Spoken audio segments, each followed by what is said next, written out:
James Evans, Industrial-Based Research, Module Code ACCA6029. The title of my research is, Can a resource demand management model be used to balance a portfolio, and how might an existing model be improved to maximize the benefits of doing so? The following illustrates my presentation contents. This presentation is a companion piece to an industrial-based research report which has previously been submitted. Hypothesis.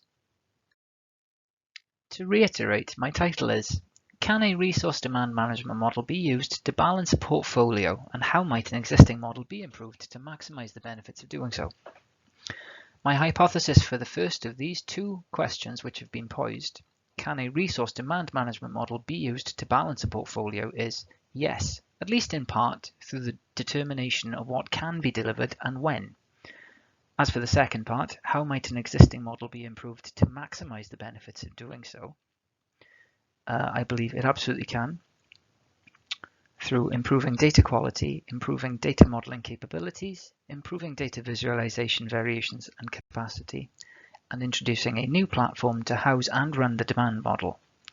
The conclusion of this presentation will recommend a new demand modeling platform. Background rationale. This slide summarizes the organization's change delivery position. The organization's change portfolio, which is basically the entirety of the organization's investment in change, is based on delivering an entire digital transformation over the course of a number of years, which involves many programs and many projects, delivering legislatively compliant changes. These are things which are mandated by government effectively, and rising to tactical challenges which arise.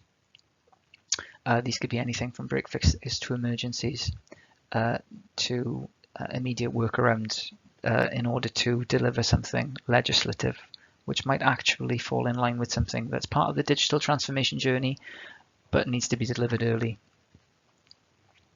The organization's delivery model is based on a mixture of new and old technology, mostly static internal resource pool, which basically means that we have a certain number of internal technical experts, software engineers, testers, architects, and the like.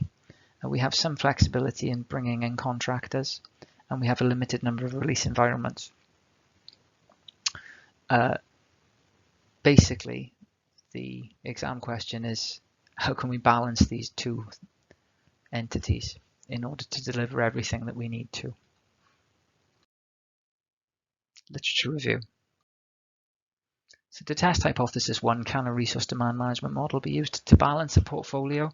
If you look in the Management of Portfolios textbook, one of the key things in order to balance a portfolio, it says there in black and white, is in fact matching supply and demand. To further test hypothesis 1, we can look further in Management of Portfolios, and it clearly says that in order to successfully manage resources, you have to set up portfolio-wide standards and resource forecasting, use business cases to create a portfolio resource schedule, review the resource schedule regularly, implement dynamic resource management. MOP further states that the following is involved in resource demand management: understanding demand, understanding supply, matching supply with demand, and then ultimately closing the gap between the two through 4 specific methods mentioned. Further to that research, we can see that the existing work to derive resource demands can be categorized into 2 basic approaches, using direct measurements and using statistical methods to estimate resource demands from other metrics. Demand can therefore be understood using these 2 techniques. When putting all this together, as predicted, absolutely, at least in part through the determination of what can be delivered and when, a resource demand management model can be used to balance a portfolio. Project requirements. Having gone through a requirements gathering exercise with senior stakeholders and the end customer expectations are that we deliver their strategy, manage our workload, strategically plan future work to continue digital transformation, be able to react dynamically to immediate, previously unknown changes and challenges, and tactically adapt wherever needed. Senior stakeholder requirements were, after demonstrating that the resource demand management model can in fact be used to balance a portfolio, to establish a working process to facilitate resource management, produce a demand model which is robust, user-friendly, low maintenance, and trusted by senior stakeholders. Specific model requirements were produce a demand model which can consume and compare varying data sets, export data for reporting purposes, model work related to existing projects that are known to continue beyond the latest business case iteration, model speculative work across the portfolio based on limited known criteria, and produce appropriate visualizations. The reporting as it exists today is somewhat limited because the model itself is based in Microsoft Excel. Data is gathered using Visual Basic. Data fields are filled in via free text. Pooling data relies on much more than code execution. The shortcomings of visualization creation is that there is a large amount of work to introduce new fully automated reports. Outputs are limited to those supported by the standard MS Excel suite. Visualization formatting shortcomings are the fact that requirements are prescriptive, leading to additional work to introduce additional reports and change existing reports. This is an extract from existing reporting showing a chart which basically shows the difference between supply and demand and also incorporates actual bookings. This requires a very large amount of work to actually produce this and a large amount of maintenance to make sure that it doesn't fall over. This is the existing command panel. Again, it's been built in Microsoft Excel. It's good for Microsoft Excel, but it is not good enough in order for us to balance a portfolio going forwards to industry standard. Project expectation. The expected outputs are proof that a demand management model can and should be used to manage the demand within the organization and assist with balancing the portfolio, lead to trust in the model itself, which means that recommendations that are made will be trusted, deliver a wider variety of data visualizations to assist in articulating any and all data analysis to the executive team with minimal data-centric expertise needed to understand any potential issues. Yield a demand management model which is simpler to run, simpler to generate reports from, requires less developer level maintenance. Model work related to existing projects that are known to continue beyond the latest business case iteration, and model speculative work across the portfolio based on limited known criteria. One of the expectations set was that a process would be set up and put in place.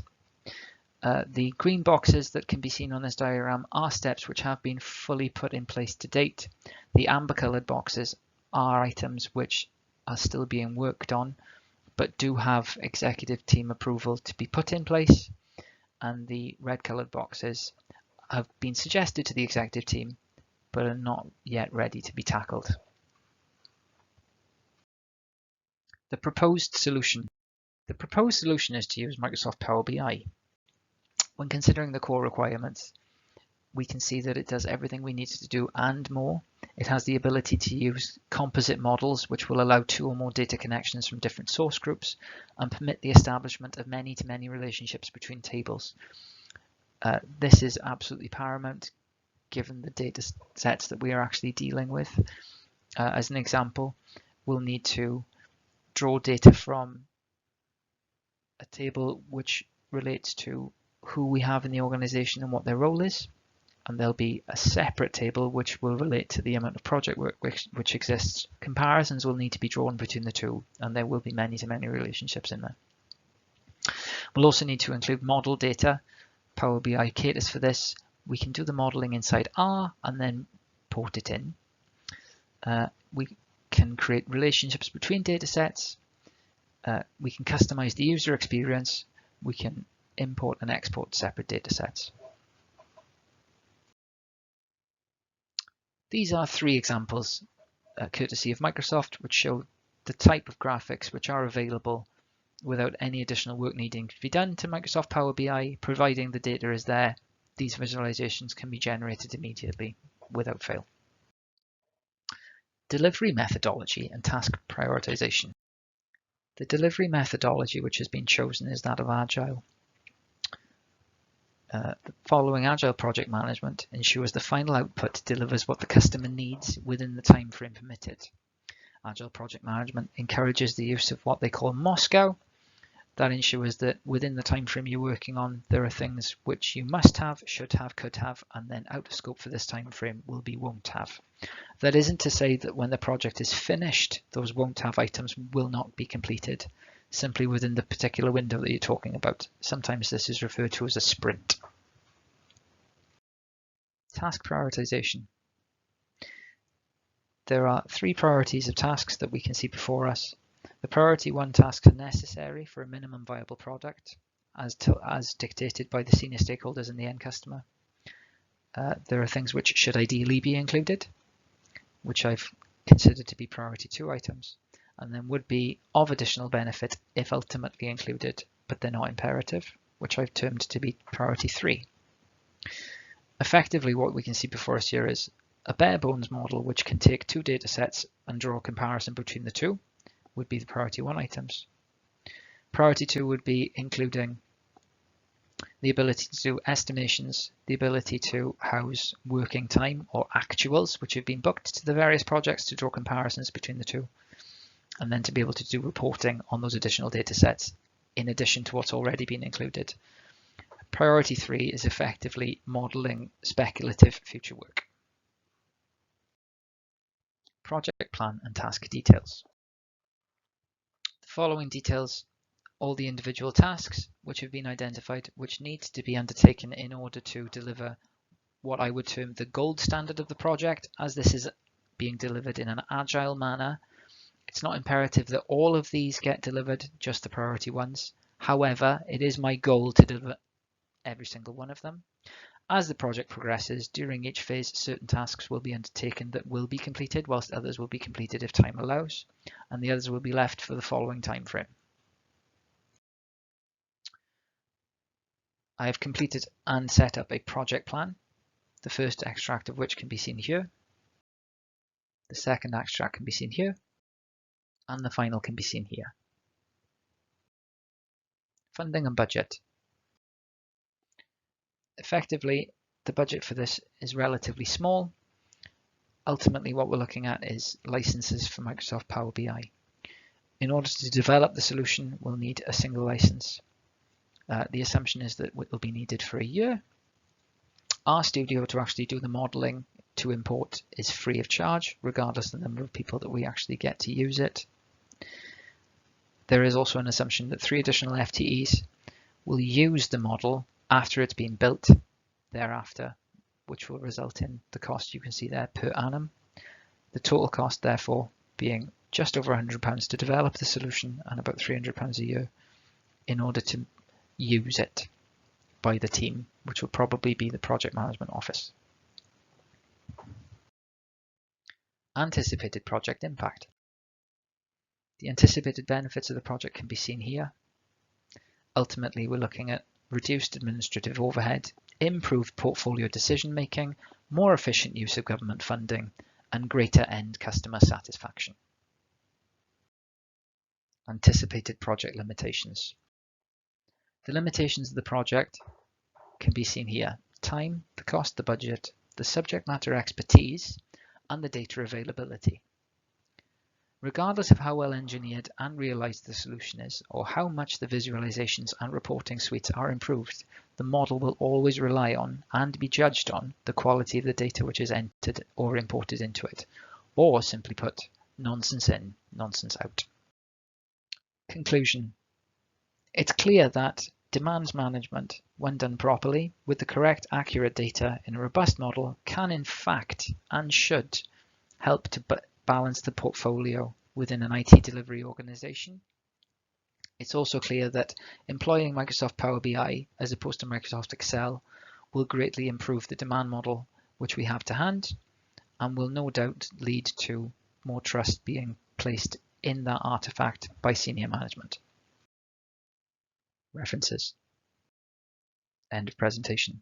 Please refer any questions you may have to the following email address. Thank you very much.